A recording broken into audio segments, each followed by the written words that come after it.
喂，大家好，我係阿莎。Hello，大家好，我係 Nick 啊。大家都知道我哋兩兄妹平時都好中意 share 嘢，咁今次想試下一個全新嘅模式啦，就係做 podcast，因為我唔係好習慣面對鏡頭，但係其實都幾習慣講嘢嘅。咁細個咧好想做 DJ，因為覺得好似亂噏就可以有錢袋。咁當然知道落實其實係好多資料搜集要做啦。咁講起呢個我的志願，咁阿 Nick 你有冇啲咩分享？冇啊，細個最大嗰件事咪發明星夢咯，大家都知㗎啦，選 Yes 校草啊，簽做 model 嗰啲，你都睇住成件事發生啦。係啊，我而家聽到眼紅管都會眼濕濕。點解咧？因為你俾人摟嗰下就係 Kenny 唱緊眼紅管，然之後係咩你耳邊同你講話對唔住啊 ，You are out 咁樣。係咩？我完全唔記得呢件事。我嗰日係我完全冇，但係其實嗰日已經係10強，我已經唔係好 care，因為同埋嗰陣時 Yes 咧旗下有間model 公司叫 Talent Bank 噶嘛，即係以前 Stephy 啊、Angelababy 都係簽呢間，所以我係 Angelababy 師兄嚟㗎。因為佢喺10強之前咧已經係揾咗我簽約㗎啦。咁咧有個都市傳說嘅，當年選 Yes 校草嗰啲咧，總之喺決賽前問你簽約嗰啲人咧係唔會贏嘅。哦，因為佢要用贏嗰個嚟綁嗰個，佢一定簽到嗰個啊嘛。即係我俾個冠軍你簽我啦咁樣，但係我哋其實係已經等同10強前已經攞咗獎品啦。呢啲嘢可能唔係行內人就即係冇進入過就唔明，其實我哋唔係好 care 輸咗呢件事。當日都只不過係即係而家啲大陸人講啊，走個認識啊。係啊，我諗其實唔係嗰個年代嘅人，即係好少睇 Yes 嘅朋友，應該都唔會知道嗰陣時有一集 model section，同埋大家都唔會知道呢本書其實有幾多人睇。咁嗰陣時我哥係做咗佢哋嘅 model 啦，咁又影到一啲。同埋其實點解會揀呢個比賽係因為真係好多而家嘅明星係喺校花校草，跟住簽 Talent Bank 之後再接 job 接到有人識，其實好多都係嘅。好似我記得余文樂嗰啲都係嘅。哦。係啊，所以其實係等同入咗名校嘅嗰陣時。嗰陣時我就係知道，我最記得最有印象係提子咯。提子係啊，提子係贏㗎嘛當年。係啊，我最有印象係佢。但提子係贏咗之後冇簽喎。唔係提子輸㗎，嗰個鬼仔嚟㗎。贏嗰個係佢前女友 Stephy 當年。佢係輸咗嘅，佢第2定第3嘅。但係雖然呢個校草我諗個 result 唔係好多人記得啦，但係我好多同學嗰陣時睇 Yes 一打開本書，因為佢哋成日去我屋企玩嘅，都話喂你阿哥喎，咁所以咧嗰陣時佢哋成日翻學一攞住本 Yes 咧就會四圍 show 俾人睇。唔係啊，其實嗰陣時佢阿哥啊，佢阿哥啊咁。嗰陣時好癲㗎，參加校草咧係好多呃飲呃食嘢㗎，即係喺呢個遴選過程中啊，嗰啲買衫嗰啲咧。佢哋係好多 sponsor 嘅，因為嗰陣時 Yes 真係好有號召力㗎。我仲記得去 Catalog 度揀鞋，我揀咗對 New Balance。佢係唔使還嘅，即係佢俾你襯衫比賽時用，但係唔使還。係其實都幾喪嘅嗰陣時。即係諗翻起呢件事咧，其實我就覺得而家啲人就仲慘過我哋嗰陣時。我哋嗰陣時厚住面皮做呢啲嘢咧，啲人笑你唔知㗎嘛。都係嘅。但係你而家你上 Flat 上 Facebook 上 IG 你就會見到人笑你。你唔好話上 Facebook 上 IG 上 Threads 啊，佢哋甚至會去揾你嘅 Facebook 喺你啲相入邊攻擊你，即係。係啊。其實個怨氣好重。唔係，我覺得嗰種唔好講個怨氣啊，即係唔好講攻擊你嗰個啊，你自己做嗰個啊，個焦慮感好重啊。你會覺得呢個舉動係咪會俾人話，會俾人有唔好嘅評價？但係我哋嗰個年代咧就好好多嘅，即係睇唔到咪睇唔到咯。我哋最後嗰個目的都係影咗輯相，上咗雜誌。攞咗對 New Balance 已經係嗰個 achievement 嚟㗎啦，你明唔明啊？係，我覺得呢代最慘唔係話你放唔放大你嘅行為，係佢只要你唔放大人，你都會放大你。係佢唔中意你，你所有行為都係錯，都係唔啱咯。然之後你就會質疑你自己嗰種焦慮咯。係，即係我覺得係太睇重。其實我最想講就係呢樣嘢，即係而家好多人可能啱啱起步做一啲即係我都識啦，我亦都有啲好重要嘅人啦，係啦，做緊呢樣嘢啦。咁就都會懷疑自己啊，即係可能我呢個舉動係咪唔啱咧？或者人哋話我，但係其實好多時呢啲評價反而係唔重要嘅，我覺得，因為你跨過就係跨過啦。即係我就算你當我做校草做 model，咁最後其實都係寥寥可數，影過10零期 Yes， 仲要每期得300蚊，我都仲記得。咁啊去過無數次 casting 㗎啦，咁嗰陣時競爭好大嘅，咁話靚仔自己又唔算真係 top tier，所以老實講，即係見得下人咁樣。學阿黃子華話齋，好熟面口，即係最多都係呢個 level。咁啊，你好難爭得贏以前嗰啲平面 model 啊，即係啲廣告啊。我最記得我連 KFC 我都 casting 過，但係都係衰。有 cast 過嘅。我 cast 咗好多次，但係中過一次啦，中過一次就係基本法廣告，即係某一次嘅基本法廣告係有我喺度扮彈 bass 嘅。係咩？係啊，你唔同我講嘅？唔係你知嘅嗰陣時。我係唔記得咗，唔係你冇話嗰陣時學吉俾我他嗰間知。培青 refer 嘅，唔關 yes 嘅，仲要係完咗約之後發生。係啊，咁嗰陣時，其實自己都有啲衰嘅，即係嗰陣時咧，阿 Angelababy 我阿媽咧，阿 Kim 啊，好出名嘅。咁啊捧紅咗 Angelababy 啦，咁啊同我講話喂，我覺得你戴眼鏡好睇啲，我覺得你戴眼鏡好睇啲喎，咁同埋留長頭髮啦，你而家市面冇乜留長頭髮。咁我呢啲人就最中意鬥氣嘅，就成日走去剪短，跟住咧。就衰喎，即係你知人哋係一個有眼光嘅人嘛，自己又唔信，自己覺得自己最屌我留長頭髮冇所謂，但係戴眼鏡我唔似我中意嘅鄭伊健啊嘛咁樣，咁咪有個咁嘅反抗，咁啊最後連 casting 都冇埋 ，yes 都冇影。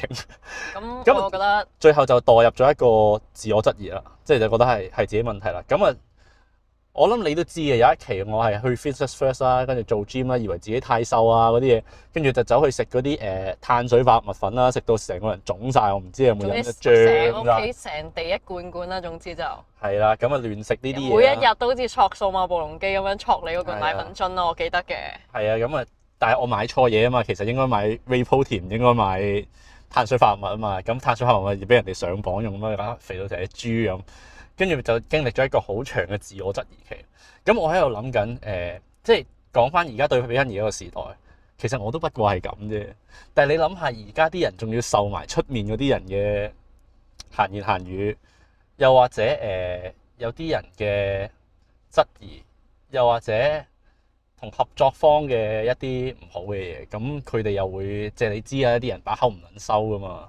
係啊，咁你就更加焦慮，更加其實佢哋好慘嘅，即係我都唔知可以點樣做。但係我想講嘅係，我所有嘢都係失敗嘅喺呢個分享 case 裏邊。但係失敗之後點咧？其實冇人知嘅嗰一刻，我淨係瞎子摸象咁去戇鳩鳩咁去做好多以為自己有用嘅事，即係例如食碳水化合物粉啊。做 gym 啊，其實呢啲全部都唔係我失敗原因，失敗原因係我唔聽話。即係現代社會裏面，我竟然保持住一個咁強烈嘅自我去做一個 talent，其實係唔 work。咁應該咁講，唔好講呢啲咩 talent。我覺得其實你最成功嗰樣嘢就係你聽自己嗰句。係啦，即係但係呢樣嘢係我最近先揾翻，我覺得我係需要聆聽翻自己需要啲咩，去撇除啲咩，然之後揾翻自己嘅本心。可能要去做一啲好痛苦嘅決定，但我都會嘗試去做。同埋我想講嘅係，即係事業嗰樣啦，唔講呢樣啦。事業嗰樣，其實當年我失敗晒所有嘢，我揾唔到方向。但係最後我瞎子摸象，點解會無啦啦做咗大家識嘅風師兄咧？就係話俾你聽，其實因為你個包皮唔係，呢個係其中一個攞嚟玩嘅一個梗啫。咁啊，發現咗一樣嘢就係，其實冇人會知自己下一步應該要做啲咩。其實即係喺生意上又好，咩都好，你都知我哋而家都係平平手手咁啦。我覺得最重點係冇一條通書係可以行晒每一條命咯。然後你條命都係咯，即係每一個人條命都係咯。你係靠瞎子摸象咁樣去行出嚟嘅條路。冇錯。你係每樣嘢都要摸下呢樣嘢啱啱，嗰樣嘢啱啱。你呢一下嘅焦慮，可能係你外在環境做俾你，同埋或者係一啲可能有啲好迫切性要你做嘅決定。但係其實嗰啲嘢全部都唔重要嘅。去到最尾，點解我會變成咗一個 KOL 咁好笑，又或者點解我突然間棄 YouTube 咧？因為啲覺得呢樣嘢唔 work 咁啊，瞎子摸象覺得呢樣嘢做唔嚟。其實所有嘢都係慢慢個天安排俾你，你就會摸到噶啦。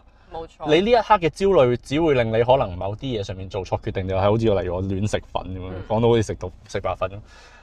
係啊，我想講即係好似嗰個叫咩啊？詹天文啊 ，Windy 啊，Aftercard 四小花咧，嗱呢個我就唔知你佢喺大埔火災之後同啲災民講，一切都係最好嘅安排。其實佢只係講錯咗場合，嗰件事係冇錯嘅。即係你呢一刻嘅迷惘，可能係你呢一刻好多嘢逼住你去做決定，或者你呢一刻遭受到一啲唔好嘅結果。即係例如可能行呢個方向嗰條數唔好喎，咁你有壓力，所以令你去好焦慮去諗一啲嘢，好強迫自己，我係咪唔夠完美咧？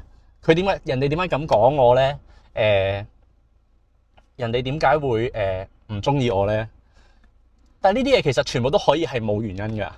冇錯。佢唔中意你，可能係因為佢個 friend 唔中意你，所以佢要跟住唔中意你。唔需要原因，佢唔中意，甚至係佢真係唔係我意思，即係話啲原因可以好無稽。係佢真係望到你就唔中意咯，好簡單，真係可以咁樣。你唔可以討好所有人嘅，即係冇錯尤其如果你係一個要求好高嘅人，咁唔中意嘅人可以係咩咧？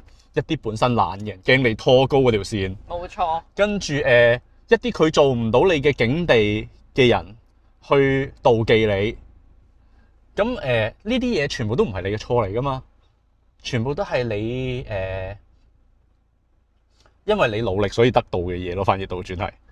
唔係，因為你要每樣努力，你先會俾人見到。咁你俾人見到，其實係啦就係第一步會聽到呢啲閒言閒語嘅第一步。冇錯，係啊，即係嗰樣嘢就係咁簡單嘅，即係可即係你諗下能你呢刻俾個social media，即係 IG 又好 Flat 又好啦，即係可能有啲人講啲唔好嘅嘢，你又可能聯想到你自己咁樣。即係我覺得而家我哋好需要，即係唔好話斷絕啦，你知冇可能噶啦，即係你做任何嘢宣傳又好咩都好。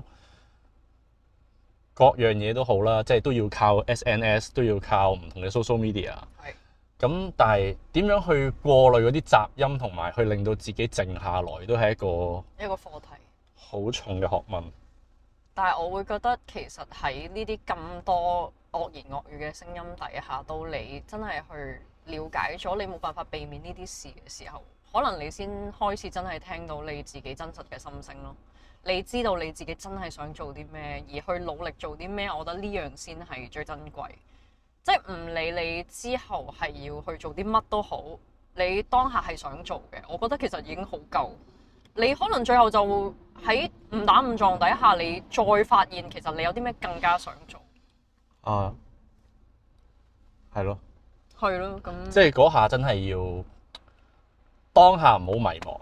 首先呢樣嘢，即係好多嘢唔好嘅嘢，唔係你嘅錯，唔係你做得唔夠好，所以俾人講或者俾人彈，而係可能真係一啲可能時勢上嘅嘢咁啱，可能條數唔好啊或者咩咁樣。但係你唔使覺得自己做嘢係錯。唔係應該咁講，一緊兩面嘅，即係好似我當初開始做 IG 你都知我好勤力出 reels，其實我當初冇乜留言，咁冇乜鬧我㗎。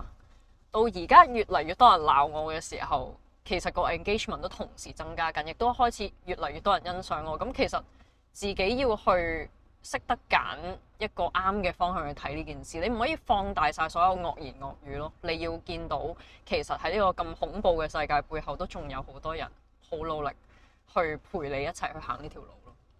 係咯，其實想講都係咁咯，即係好多世界上好多雜音令你迷茫，但係你唔需要諗太多。有時你做你想做嘅嘢，就算你衰咗都好，即係嗰樣嘢都係日後可以攞嚟津津樂道嘅事。即係好似頭先講緊選校草或者做發明星夢。我冇嗰啲嘢，我就唔會咁多話題同你哋講到成為而家你哋眼前嗰個所謂 KOL 風師兄咯。即係每一樣嘢，你而家嘅成敗可能你睇得好重，但係其實成敗係反而唔重要嘅，即係成又好敗又好，當中你揾到自己嘅樂趣，我覺得就已經好夠。